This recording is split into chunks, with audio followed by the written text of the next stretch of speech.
आपण महाराष्ट्रातील नांदेड पासून 130 किलोमीटर अंतरावर असणाऱ्या माहूर गडावर 3.5 शक्तिपीठांपैकी तिसऱ्या आणि संपूर्ण शक्तिपीठाचे म्हणजेच माहूर गडाची रेणुका माताचे दर्शन घेण्यासाठी आलेलो आहोत। तर जर का तुम्ही अजूनही आमच्या राजवर्धन इन्फो या यूट्यूब चॅनलला सबस्क्राईब केले नसेल तर कृपया आमच्या चॅनलला सबस्क्राईब करून बेल आयकॉनवर क्लिक करून आमच्या सोबत रेणुका मातेच्या दर्शनाचा सुखद अनुभव घ्या।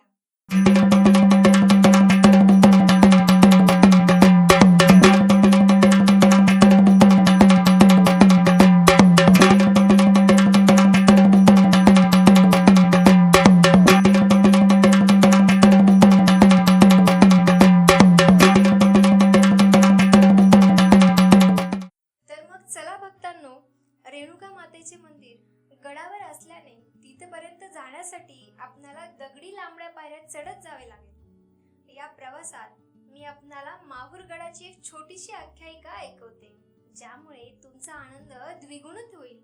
या आख्यायिकेनुसार एकदा भगवान विष्णुदेवाने ब्रह्मदेवाला सृष्टीची रचना करण्याचा आदेश दिला। तेव्हा ब्रह्मदेवाने संपूर्ण सृष्टीची रचना एकदम केली नाही, तर त्यांनी सर्वप्रथम सृष्टीचा छोटासा नकाशा तयार केला आणि तो नकाशा म्हणजेच हे माहूर क्षेत्र। आणि सगळ्या सृष्टीला आधार देण्यासाठी विष्णुदेवाने या माहूर क्षेत्राला आपल्या सुदर्शन चक्राचा आधार दिला होता। या क्षेत्राची रचना बघून मग ब्रह्मदेवाने सगळी सृष्टी निर्माण केली। माहूर क्षेत्राला 4 द्वारे आहेत आणि ते 7 कोस लांब आणि 7 कोस रुंद आहेत। तसेच तिन्ही बाजूंनी पैनगंगा नदीचा वेढा आपल्यास पाहायला मिळतो। तर देवी भक्तांनो, मंदिराच्या आवारात प्रवेश करण्यापूर्वी देवीच्या स्थापनेबद्दल तसेच मंदिराच्या निर्माणाबद्दल इतिहास जाणून घेऊया। देवीच्या 3.5 शक्तिपीठांपैकी हे एक जागृत शक्तिपीठ मानले जाते। माहूर गडाची रेणुका माता ही महाराष्ट्रातील अनेक घरांची कुलदेवी आहे। माहूर गडावर रेणुका माता तसेच दत्तात्रय आणि परशुराम यांची देखील मंदिरे आपणास दिसतील। रेणुका मातेचे मंदिर हे यादवकालीन राजाच्या हस्ते निर्माण झाल्याचे कळते। असे म्हणतात की दत्तात्रेयांचा जन्म देखील याच माहूर गडावर झाला। दुसऱ्या आख्यायिकेनुसार कामयकुंज नगरीचा राजा रेणू हा होता। त्याने कन्या प्राप्तीसाठी भागीरथी नदीच्या तीरावर एक मोठा यज्ञ केला आणि याच यज्ञातून रेणुका मातेचा जन्म झाला। माता मोठी झाल्यावर तिचा विवाह भगवान शिवशंकर समजल्या जाणाऱ्या जमदग्न ऋषींसोबत करण्यात आला। या विवाहाच्या समारंभाला देवदेवतांनी उपस्थिती लावली। या लग्नामध्ये इंद्रदेवाने रेणुका मातेला भेट स्वरूपात कल्पतरू, दिव्य चिंतामणी परीस व शीत पादुका दिल्या। विवाह पश्चात त्यांनी 5 पुत्रांना जन्म दिला। पहिला मुलगा वसु, दुसरा विश्ववसु, तिसरा बृहद्वाहन, चौथा बृहद्वसु आणि 5वा परशुराम अशी त्यांची नावे होती। एकदा माता रेणुका नदीवर आंघोळ करण्यास गेल्या असता त्यांनी गंधर्व युगलांना जलक्रीडा करताना पाहिले आणि नकळतच त्यांचे चित्त चंचल झाले। आपणही आपल्या पतीसोबत जलक्रीडा करावी अशी इच्छा त्यांच्या मनी उपजली आणि त्या स्वप्नामध्ये रममाण झाल्या। रेणुका जेव्हा ध्यानावर आल्या तेव्हा त्यांना खूप उशीर झाला होता। त्या पटकन आपल्या कुटीराकडे निघाल्या। कुटीच्या समोर ध्यानस्थ बसलेल्या जमदग्न ऋषींना आपल्या दिव्य दृष्टीने माता रेणुकाचा हा प्रकार कळला होता। तेव्हा त्यांना याचा खूप राग आला। त्यांनी बाजूलाच कार्यरत असलेल्या 4 पुत्रांना बोलावून एकेकाला आपल्या मातेचा वध करण्याचा आदेश दिला। परंतु त्यांनी रेणुका माता या आपली माता असल्यामुळे त्यास नकार दिला। हे बघून जमदग्न ऋषींनी त्यांना आपल्या शक्तीचा वापर करून भस्म केले। थोड्याच वेळात परशुराम तेथे आलेला बघून त्यालाही जमदग्न ऋषींनी आपल्या मातेचा वध करण्याचा आदेश दिला। परशुराम यांनी क्षणाचाही विचार न करता आपल्या अस्त्राने माता रेणूचे शिर धडापासून वेगळे केले। आपल्या आज्ञेचे पालन केलेले पाहून जमदग्न ऋषी परशुरामावर प्रसन्न झाले। त्यांनी परशुरामाला इच्छित वर मागण्यास सांगितले। त्यावर परशुराम अति कृतज्ञतेने आपले हात जोडून आपल्या पित्याकडे वर स्वरूपात आपल्या 4ही भावंडांचे व आपल्या मातेचे परत जीवदान मागतात। यावर जमदग्न ऋषी आपल्या दिव्य शक्तीने त्यांना परत जिवंत करतात। अशाच एके दिवशी महिमावती नगरचा राजा सहस्रार्जुन त्या जंगलात जंगलात शिकारीसाठी आला असता त्याच्या दृष्टीस तो आश्रम पडला. त्या आश्रमाजवळ गेला असता त्याला कामधेनू गाय बघून त्याच्या मनामध्ये तिच्याविषयी लालसा निर्माण झाली. त्याने जमदग्न ऋषींकडे त्या कामधेनू गायीची मागणी केली, पण जमदग्न ऋषींनी कामधेनू देण्यास नकार दिला. हे बघून त्या राजाने परशुराम आश्रमामध्ये नसताना त्या आश्रमावर हल्ला करून जमदग्न ऋषींना व त्यांच्या 4ही मुलांना ठार मारले व माता रेणूला जखमी करून तो कामधेनू घेऊन निघून गेला. काही वेळाने परशुराम आश्रमामध्ये आले. त्यांना या सर्व गोष्टी समजल्यावर त्यांनी प्रतिज्ञा घेतली की पृथ्वीवरील सर्व क्षत्रिय धर्माचा मी सर्वनाश करीन व नंतर आपल्या पित्याचा अंतिम संस्कार हा कोऱ्या जागेवरच करेन.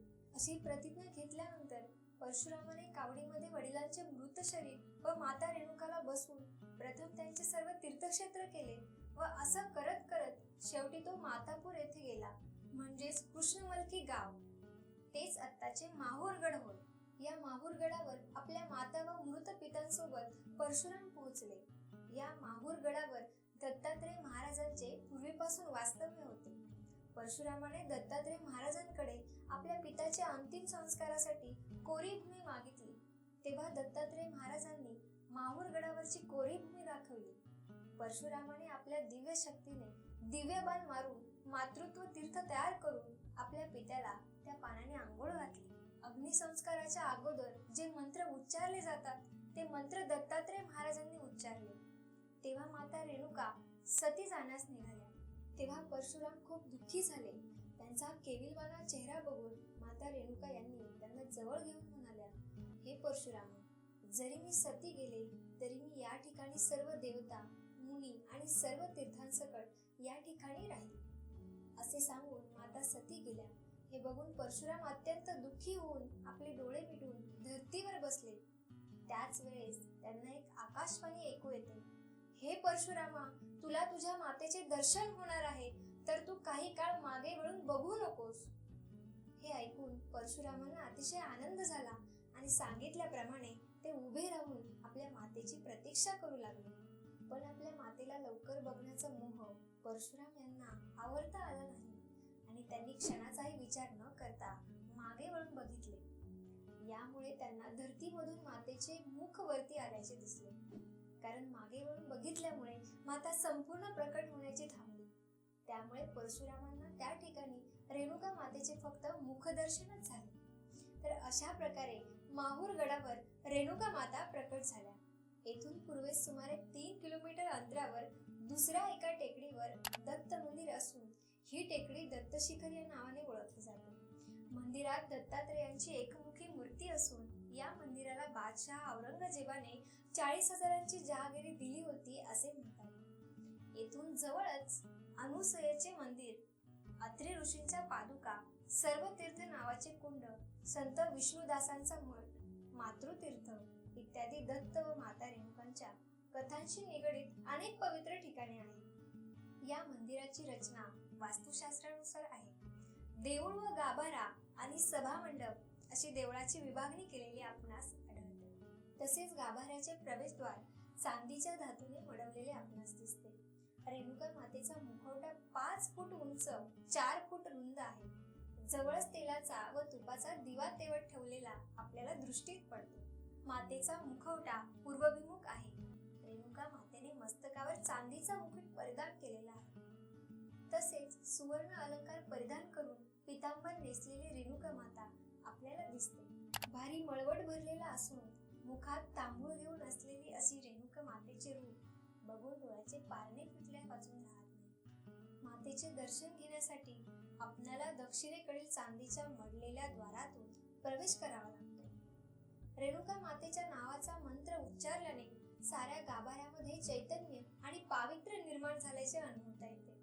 सभा मंडपाच्या परिसरात महाकाली, महालक्ष्मी आणि तुळजाभवानीच्या मूर्ती देखील आहेत. पहिल्या बाजूस परशुरामाचे देऊळ व दर्शनी भागात गणपती देऊळ आणि विष्णुकवी मठ, तसेच पांडवी तीर्थ, औदुंबर झारा व जमदग्न स्थान, अमृतकुंड, आत्मभोग तीर्थ, मातृतीर्थ आणि ग्रामतीर्थ आहेत. चक्रधर स्वामींचे गुरु चांगदेव राहुल यांनी माहूर येथील दत्तात्रयांपासून ज्ञानशक्तीचा स्वीकार केला अशी भाविकांची समजूत असल्याने महानुभाव पंथीयांच्या दृष्टीने हे ठिकाण महत्त्वाचे बनले आहे. तसेच दत्त जयंतीला येथे मोठी यात्रा भरते. शारदीय नवरात्र माहूर गडावर श्रद्धामय वातावरणात साजरी केली जाते. 9 दिवस या गडावर आपणाला भाविकांची अलोट गर्दी पाहावयास मिळते. नवरात्रीमध्ये 9 दिवस व दसऱ्यापर्यंत दहीभात व पुरणपोळीचा नैवेद्य देवीला असतो. ललित पंचमीला नवीन वस्त्र आणि नवीन अलंकार दिले जातात. महापूजा व महाआरती केल्यानंतर भाविकांना प्रसाद दिला जातो. तसेच जागरण व गोंधळ करून मातेचा उदो उदो केला जातो. माहूर गडावर कोजागिरी पौर्णिमा, दिवाळी, शांकभरी नवरात्र, चंपाषष्ठी इत्यादी सर्व सण अतिशय भक्तिभावाने व उत्साहाने साजरे केले जातात. तर भक्तांनो, अशा प्रकारे आपण 3.5 शक्तिपीठांपैकी एक संपूर्ण शक्तिपीठ असलेले रेणुका मातेचे दर्शन घेत त्यांच्याविषयी पूर्ण माहिती जाणून घेतलेली आहे. तर तुम्हाला आमच्यासोबत प्रवास व आम्ही दिलेली माहिती कशी वाटली ते तुम्ही आम्हाला कमेंट करून नक्की सांगा. तसेच हा व्हिडिओ तुम्हाला आवडला असल्यास व्हिडिओला लाईक व चॅनलला सबस्क्राईब करायला अजिबात विसरू नका. तर आता आपण लवकरच 3.5 शक्तिपीठांपैकी शेवटचे म्हणजेच अर्धे शक्तिपीठ असलेली सप्तशृंगी देवी किंवा वणीच्या देवीचे दर्शनासाठी निघूयात. तर माझ्यासोबत एकदा मोठ्याने बोला, आई रेणुका मातेचा उदो उदो.